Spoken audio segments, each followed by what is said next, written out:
प्रिय छात्रों, आज हम इंटर क्लास में शेयर पढ़ाने जा रहे हैं। शेयर मीन अंश। अंश क्या होता है? अंश पूंजी की छोटी से छोटी इकाई को अंश कहते हैं। एक अंश पूंजी वाली कंपनी की पूंजी जो है एक निश्चित राशि के कई हिस्सों में बटी होती है, जिसे हम अंश कहते हैं।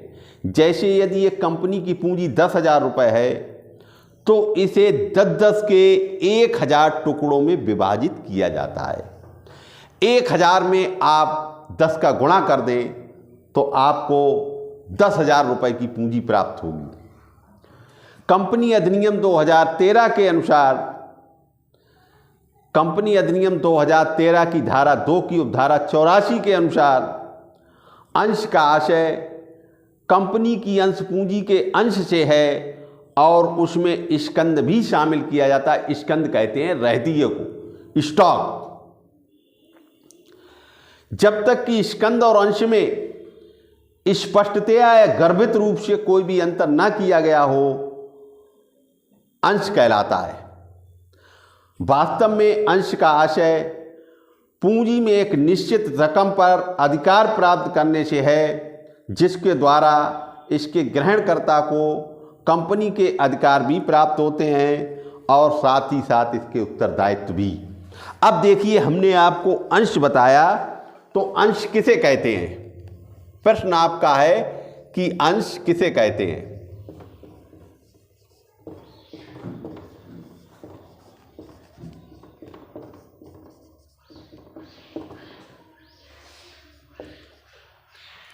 पूंजी की छोटी से छोटी इकाई को अंश कहते हैं और ये कई टुकड़ों में बटी हो। माना कि आपको 1,00,000 रुपए पूंजी एकत्र करनी है, तो आप 10,000 अंशों का निर्गमन करें। अंशों की संख्या है 10,000 और प्रत्येक अंश की कीमत 10 रुपये है, तो 10 रुपये के हिसाब से आपके अंशों की राशि बनेगी जाके 1,00,000 रुपये। तो 1,00,000 रुपये जो आपकी अंश पूंजी बनी, तो इस प्रकार अंश आपके स्पष्ट होते हैं। अब हम आपको बता रहे हैं अंश कितने प्रकार के होते हैं। नेक्स्ट प्रश्न है, अंशों के प्रकार बताइए।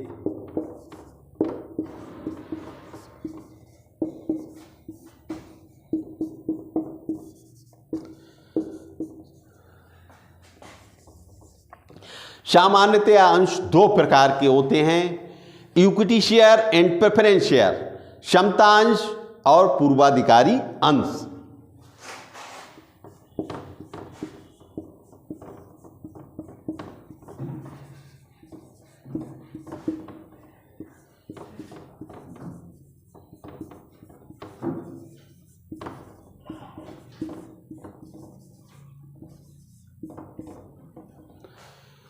क्षमता अंश क्या होते हैं?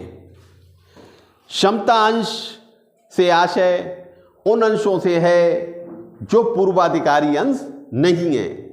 क्षमता अंशधारी कंपनी के मालिक होते हैं। क्षमता अंशधारियों को वोट देने का अधिकार होता है।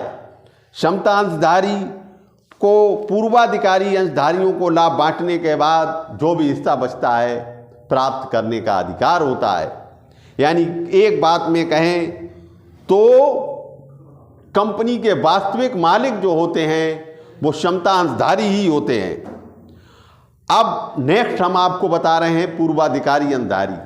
पूर्वाधिकारी अंशधारी वो अंशधारी होते हैं जिन्हें क्षमता अंशधारियों से 2 अधिकार ज़्यादा प्राप्त होते हैं। नंबर 1, कंपनी के समापन के समय सबसे पहले पूंजी वापस करने का अधिकार, और नंबर 2, प्रतिवर्ष एक निश्चित दर से लाभांश प्राप्त करने का अधिकार। इसके अलावा पूर्वाधिकारियों को कोई भी विशेष अधिकार नहीं प्राप्त होते हैं। पूर्वाधिकारी अंशधारी को वोट डालने का अधिकार नहीं होता है, सभा में भाग लेने का अधिकार नहीं होता है। इन्हें केवल यही 2 अधिकार प्राप्त होते हैं। और इसके बाद में कंपनी जो है एक और अंश निर्गमित करती है, उसको कहते हैं हम श्वेत अंश।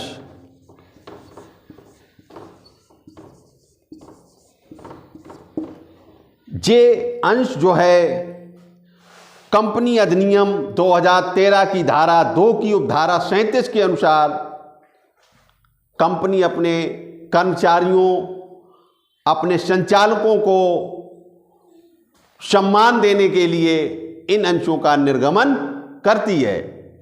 तो इस प्रकार से साधारणतया हम अंशों को 3 भागों में विभाजित कर देते हैं। वैसे सामान्य रूप से अंश 2 ही प्रकार के होते हैं, एक क्षमता अंश और दूसरा पूर्वाधिकारी अंश। ये श्वेत अंश जो हैं कंपनी अधिनियम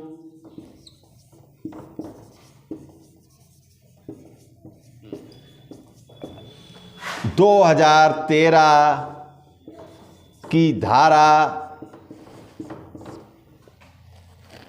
2 की उपधारा 37 के अनुसार कंपनी के कर्मचारियों और संचालकों को निर्गमित किए जाते हैं।